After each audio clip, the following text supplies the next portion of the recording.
bilang chairperson ng kanilang komite, sina Senators Nancy Binay at Sonny Angara. Yan na.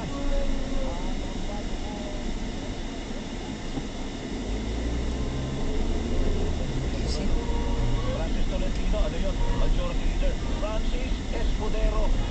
Yan. Walang lumaban, kaya tuluyan siyang nahalal. Ang ating bagong Senate President Pro Tempore, Senator Chico Estrada, bagong Majority Leader, Senator Francis Tolentino. Nagsimula daw ang lahat. Wala na. Ito naman ang walang gatol-gatol na pinagkita ni dating Senate President Zubiri kung ano talaga ang kanyang hinihinalang dahilan. Chacha. May statement na sa House of Representatives. Ngayong taon na nagbago na ang literato sa Senado sana mapapadali na yung economic chacha na isinusulong. At ang isa pang sinasabing dahilan ay tumigil daw lalo mga kapuso sa mga pagdinig sa PIDEA Leaks. Yan ang isa daw sa dahilan. Standby in Parabelo. Melo del Prado sa Super Radio DC Domoli. I have never dictated my position on any of you, you know that.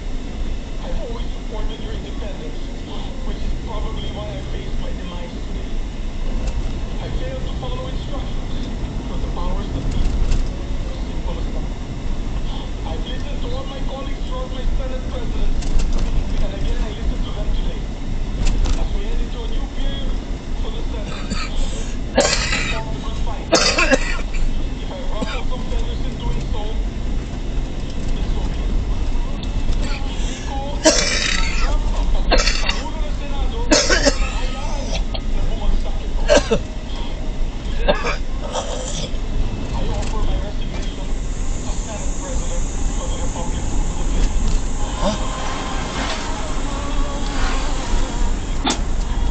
Ito po. Kita niyo sa CCTV. Binigpit. Sa maloob. Iyakap siya ng kanyang mga kasama. Puro kuko.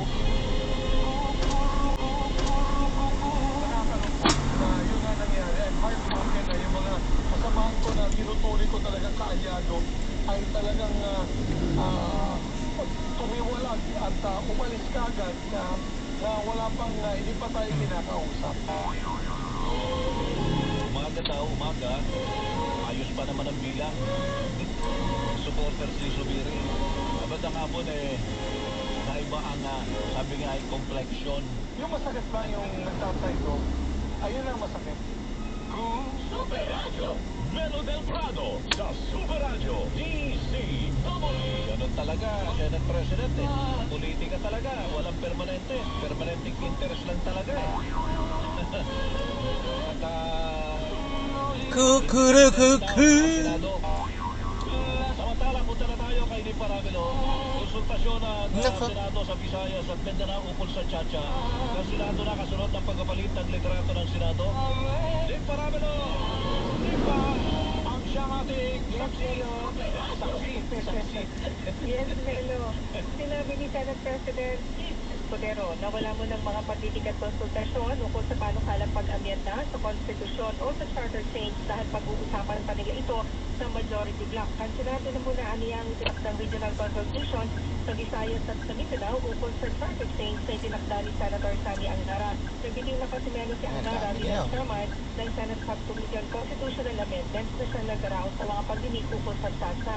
Si Angara ay isa sa mga kapanalig ni Zubiri. Inigan din naman ni Escudero na hindi nagbabago ang kanyang posisyon kontra sa CHASA. Kahapon, sabi ni Senator Zubiri, isa sa dahilan ng naging tulak sa pagpapaalis sa kanya sa pwesto ang hindi niya pagsang-ayon sa timeline ukol sa charter change sa CHASA at dahil sa hindi investigasyon ukol sa tinaguriang PIDEA dito limit ng confidential information mula sa PIDEA. Sabi ni Zubiri, patay na ang CHASA dahil anti-CHASA si Escudero at kailangan niya makita ito ng mga nagpwesto kay Escudero. Pero tanong ni Escudero dyan, meron pa bang CHASA? Hindi naman na talaga umuutan.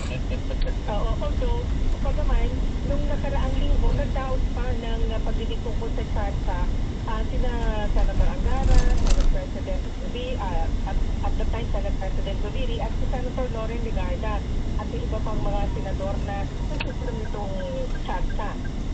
Pero